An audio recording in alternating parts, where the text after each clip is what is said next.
Hello everyone, welcome back to Lakshya कम्पसन। दोस्तों, आज के इस वीडियो में हम पढ़ेंगे Eritrea current concept 70 BPSC PT prelims के लिए इम्पॉर्टेंट है ये। आज हम पढ़ेंगे 1 से 15 फरवरी 2024 का करंट अफेयर्स डिटेल्स में। करंट कंसेप्ट को पढ़ेंगे। श्रीलंका और मॉरिशस में यूपीआई भुगतान सेवाएं लॉन्च। हाल ही में भारत की यूनिफाइड पेमेंट इंटरफेस सेवाएं श्रीलंका और मॉरिशस में शुरू की गई है। इस पहल का उद्देश्य तीनों देशों के नागरिकों के बीच वित्तीय एकीकरण को गहरा करना और डिजिटल भुगतान की सुविधा प्रदान करना है। इसका महत्व। Digital connectivity.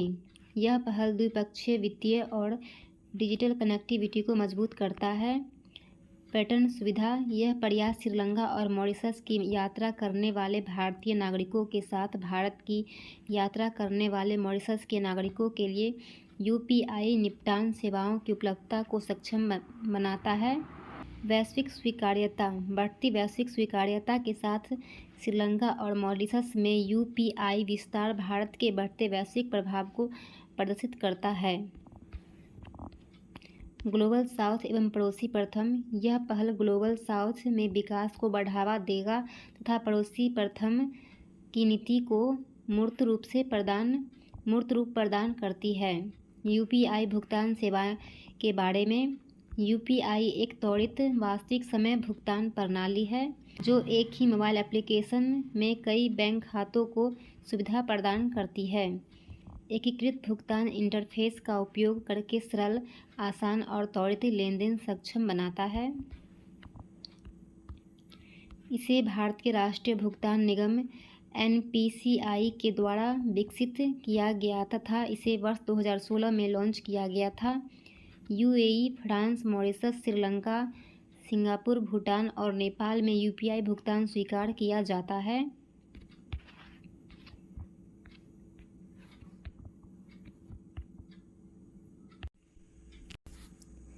स्वाति पोर्टल।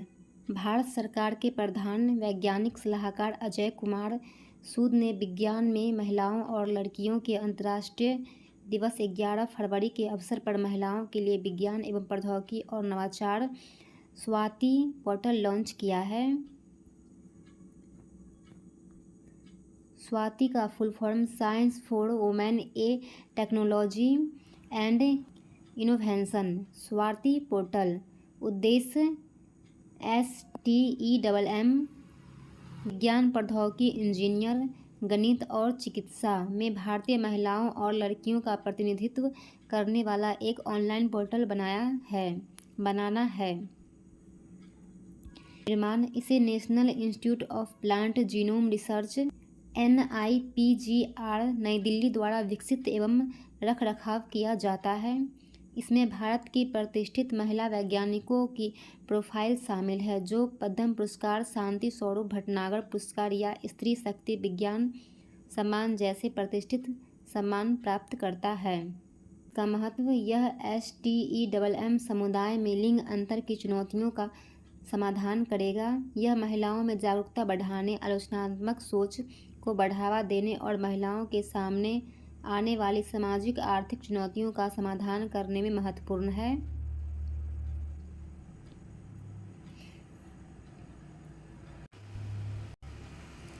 यह युवा महिलाओं और लड़कियों को वैज्ञानिक क्षेत्रों में शिक्षा और करियर बनाने के लिए प्रेरित और प्रोत्साहित करेगा और नेतृत्व क्षमता पर विकसित करने में सकारात्मक भूमिका निभा सकेगा। जिगर ठंडा। हाल ही में भारतीय भौगोलिक संस्थान कानपुर ने भारत की पहली हाइपर वेलोसिटी विस्तार सुरंग परीक्षण सुविधा की सफलतापूर्वक स्थापना एवं परीक्षण किया है। यह आत्मनिर्भर की दिशा में एक बड़ा कदम है। इसका मुख्य बिंदु। सुविधा के विकास को 2018 में 4.5 करोड़ की राशि के साथ विज्ञान और प्रौद्योगिकी विभाग DST के फंड द्वारा समर्थित किया गया था। यह सुविधा IIT के द्वारा विकसित की गई और यह हाइपरसोनिक स्थिति का अनुकरण करते हुए 3 से 10 किलोमीटर सेकंड के बीच उड़ान गति उत्पन्न करने में सक्षम है। S2 उपनाम जिगर ठंडा एक 24 मीटर लंबी सुविधा है। यह भारत की पहली हाइपर वेलोसिटी विस्तार सुरंग परीक्षण सुविधा है। इसे स्वदेशी रूप से विकसित किया गया था और यह गगनयान, RLV और हाइपरसोनिक क्रूज मिसाइल को सहित इसरो और DRDO के चल रहे मिशनों के लिए एक मूल्यवान परीक्षण सुविधा है। तकनीकी विशेषताएं। सुविधा में 4 प्रमुख खंड शामिल हैं: free piston driver, spindle tube shock acceleration tube और हाइपरसोनिक प्रवाह उत्पन्न करने और बनाए रखने के लिए उच्च वैक्यूम प्रणाली वाला परीक्षण अनुभाग। इसका महत्व। भारत में हाइपरसोनिक परीक्षण सुविधा के कार्यान्वयन से अधिक एरोस्पेस इंजीनियरों और शोधकर्ताओं को हाइपरसोनिक अनुसंधान करने में मदद मिलेगी। सुविधा में उत्पन्न गतिविधियों और डेटा मौजूदा वाहनों के साथ साथ भविष्य की रक्षा और अंतरिक्ष मिशनों के अनुकूल के लिए एक इनपुट के रूप में काम करेंगे। ऐसी सुविधा की स्थापना से भारत को उन्नत प्रायोगिक हाइपरसोनिक अनुसंधान के लिए विश्व स्तर पर स्थान मिलेगा।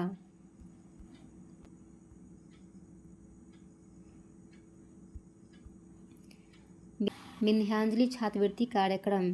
केंद्रीय शिक्षा और कौशल विकास एवं उद्यमिता मंत्री श्री धर्मेंद्र प्रधान ने EDCIL विंध्याचली छात्रवृत्ति कार्यक्रम का शुभारंभ किया है। इसका उद्देश्य शिक्षा के पहुंच और अवसरों के माध्यम से सशक्तिकरण, राष्ट्र निर्माण में भी नागरिकों का सामूहिक प्रयास। मुख्य बिंदु। EDCIL विंध्याचली छात्रवृत्ति कार्यक्रम राष्ट्रीय शिक्षा नीति 2020 के अनुरूप एक शक्तिशाली शक्ति है। इसका उद्देश्य गुणवत्तापूर्ण शिक्षा और उच्च शिक्षा संस्थानों तक पहुंच के अवसरों में क्रांतिकारी बदलाव लाना। यह पहल वित्तीय साधनों की कमी वाले मेधावी नवोदय विद्यालय के छात्रों को उच्च गुणवत्ता वाले शिक्षण प्रणालियों तक पहुंच सुनिश्चित करती है। देश भर में नवोदय विद्यालयों में भाग लेने वाले 11वीं एवं 12वीं कक्षा के छात्र इससे शामिल हो सकते हैं। विंध्याचली कार्यक्रम गैर सरकारी भागीदारों और CSR अनुदान, राष्ट्रीय और अंतर्राष्ट्रीय दाताओं और प्रभावशाली निवेशकों से सहायता और धन जुटाता है। विंध्याचली के तहत विशेष रूप में एक फिनटेक प्लेटफॉर्म तैयार किया गया है जिससे छात्र और प्रत्यक्ष लाभ हस्तांतरण DBT के रूप में प्रयोजन वितरित किया जाएगा।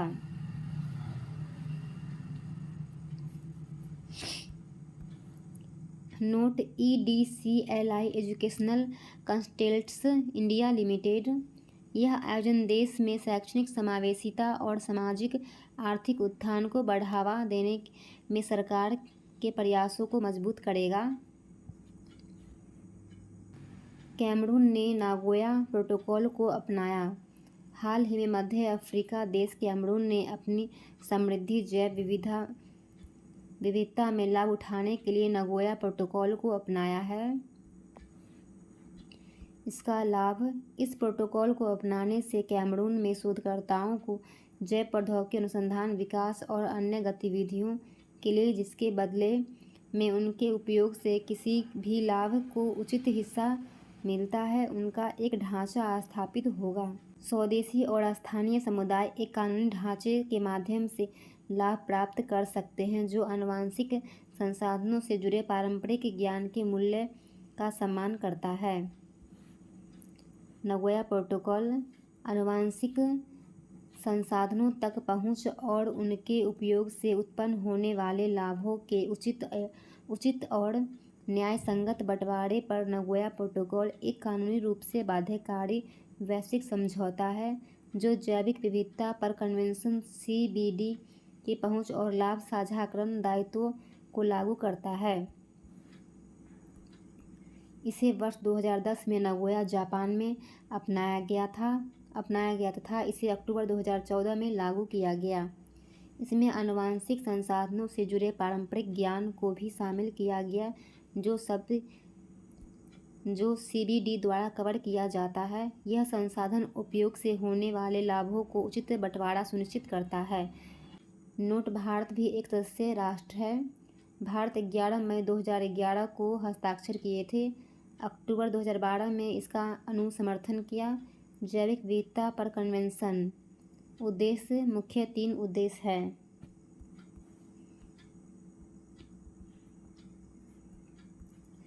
जैविक विविधता का संरक्षण, जैविक विविधता का सतत उपयोग, जैविक विविधता का सतत उपयोग। जैविक विविधता पर कन्वेंशन प्रकृति संरक्षण और प्राकृतिक संसाधनों के सतत उपयोग के क्षेत्र में सबसे व्यापक एवं बाध्यकारी अंतर्राष्ट्रीय समझौता है। वर्तमान में इसमें 196 अनुबंधित पार्टियां देश शामिल हैं।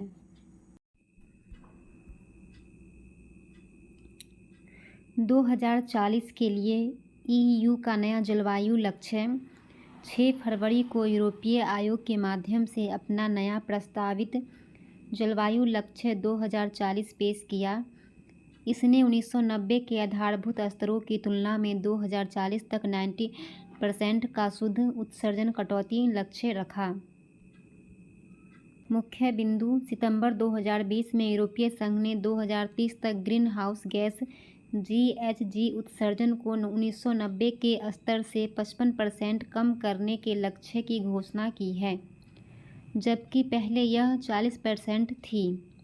नवीनतम 2024 प्रस्ताव यूरोपीय संघ जलवायु कानून द्वारा उठाया गया एक अंतिम कदम है, जो पहले ग्लोबल स्टॉक टेक GST के 6 माह के भीतर 2040 लक्ष्य विकसित करने की प्रक्रिया की रूपरेखा तैयार करता है। यह प्रस्ताव वर्ष 2040 तक लक्ष्य की रोडमैप विकसित करता है, जिसमें कहा गया है कि 2040 तक कोयला लगभग पूरी तरह से समाप्त हो जाएगा, प्राकृतिक गैस का उपयोग तेजी से घट जाएगा और तेल चरणबद्ध तरीके से समाप्त होने के कगार पर होगा। इसका महत्व। प्रस्ताव में उम्मीद है कि 2040 तक कार्बन निष्कासन 400 टन कार्बन तक पहुंच जाएगा, जो 2021 की योजना के अनुसार 2030 तक 310 टन निष्कासन से अधिक है। शुद्ध उत्सर्जन को कम करने के लिए यूरोपीय संघ के पूर्व के कदम। वर्ष 2020 में EU ने 2030 तक 1990 के स्तर की तुलना में GHG उत्सर्जन को 55% कम करने का लक्ष्य निर्धारित किया था। वर्ष 2050 तक कार्बन तटस्थता प्राप्त करने का वादा किया गया था। इन महत्वाकांक्षी लक्ष्यों का समर्थन करने के लिए यूरोपीय आयोग ने फिट फॉर 55 पैकेज जारी किया। 7वां हिंद महासागर सम्मेलन।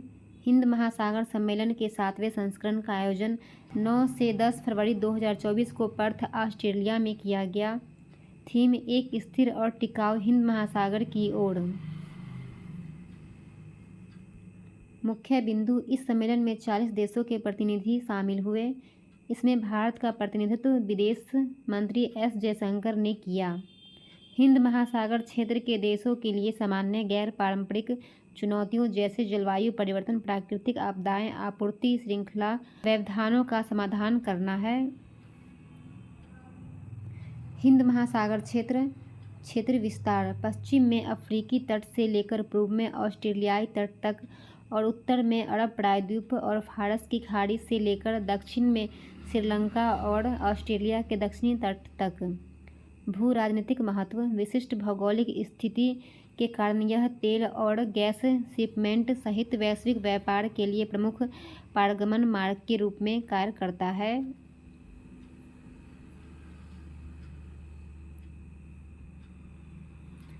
आर्थिक महत्व। यह वैश्विक आबादी का 64% और वैश्विक सकल घरेलू उत्पाद का 60% हिस्सा साझा करता है। सुरक्षा महत्व। हाल के वर्षों में सैन्य गतिविधि में वृद्धि देखी गई है। भारत के लिए महत्व। व्यापार मार्ग। भारत का 80% विदेशी व्यापार और 19% और 90% ऊर्जा व्यापार इसी क्षेत्र से होता है। भू राजनीतिक वैश्विक धुरी अब प्रशांत अटलांटिक से दूर भारत के पड़ोस में इंडो पैसिफिक में स्थानांतरित हो गई है। हिंद महासागर सम्मेलन IOC यह क्षेत्र के सभी के लिए सुरक्षा और विकास हेतु क्षेत्रीय सहयोग की संभावनाओं पर विचार विमर्श करने के लिए हिंद महासागर के देशों का एक प्रमुख परामर्शी मंच है। सम्मेलन का पहला संस्करण 2016 में सिंगापुर में आयोजित किया गया था। लद्दाख राज्य की मांग। हाल के दिनों में लद्दाख के दो महत्वपूर्ण राजनीतिक समूहों लेह एपेक्स बॉडी और कारगिल डेमोक्रेटिक अलायंस द्वारा लद्दाख में बंद का आह्वान किया गया है। इसका प्रमुख मांगे लद्दाख को राज्य का दर्जा।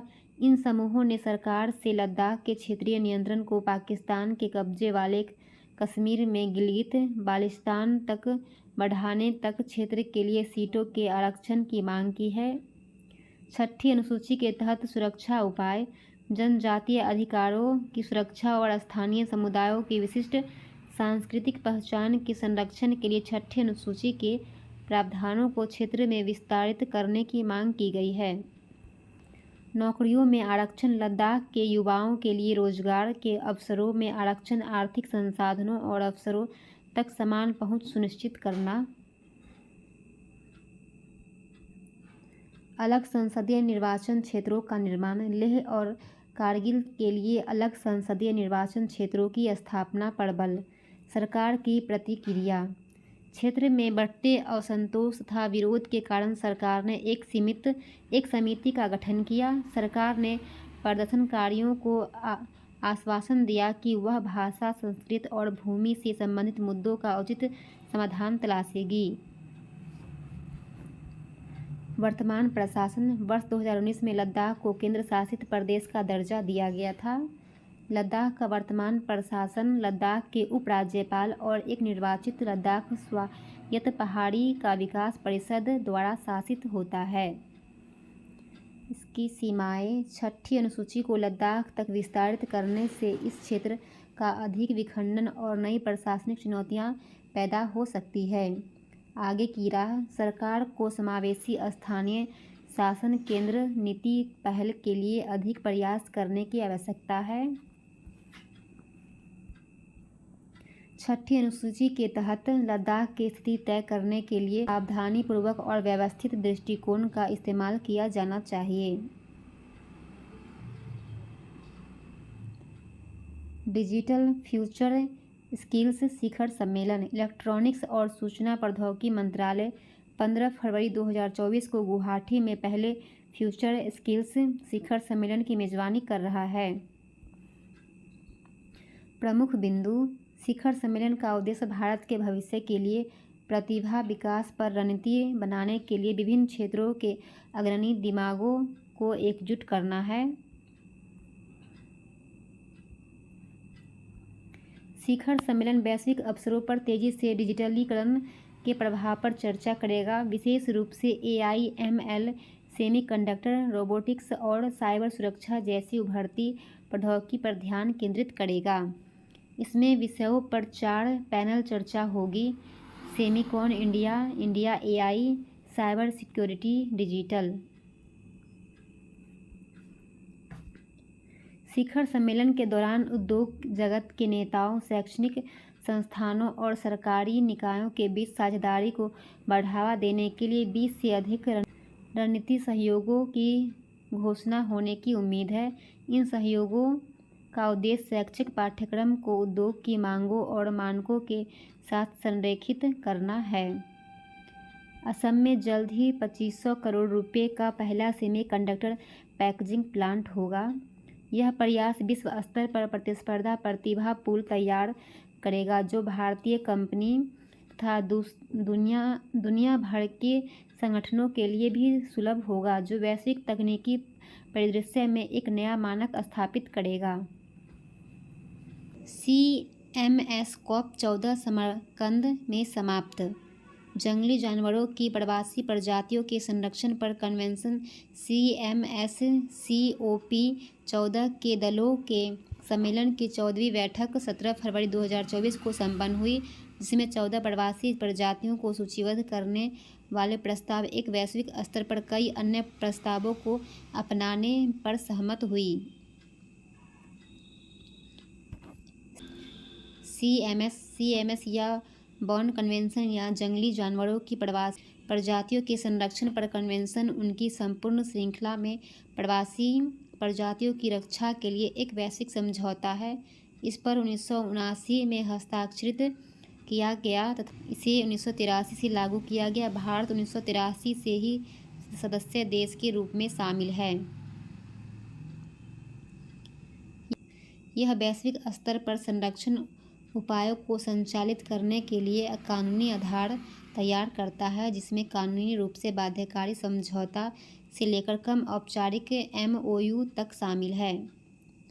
प्रवासी प्रजातियां CMS के अनुसार जंगली जानवरों की प्रजाति या निचला वर्गीकरण जिसकी पूरी आबादी या आबादी का कोई भौगोलिक रूप से अलग हिस्सा चक्रीय रूप से एक या अधिक राष्ट्रीय क्षेत्राधिकार सीमाओं को पार करता है। भारत और CMS भारत अनेक प्रवासी जानवरों और पक्षियों का अस्थायी घर है, जैसे अमूर फाल्कन, समुद्री कछुए, dugong, bar headed geese, black necked crane आदि। भारत ने फरवरी 2020 में गांधीनगर, गुजरात में CMS COP13 की मेजबानी की थी। भारत ने मध्य एशियाई फ्लाईवे की प्रवासी प्रजातियों के संरक्षण के लिए राष्ट्रीय कार्यक्रम योजना शुरू की है।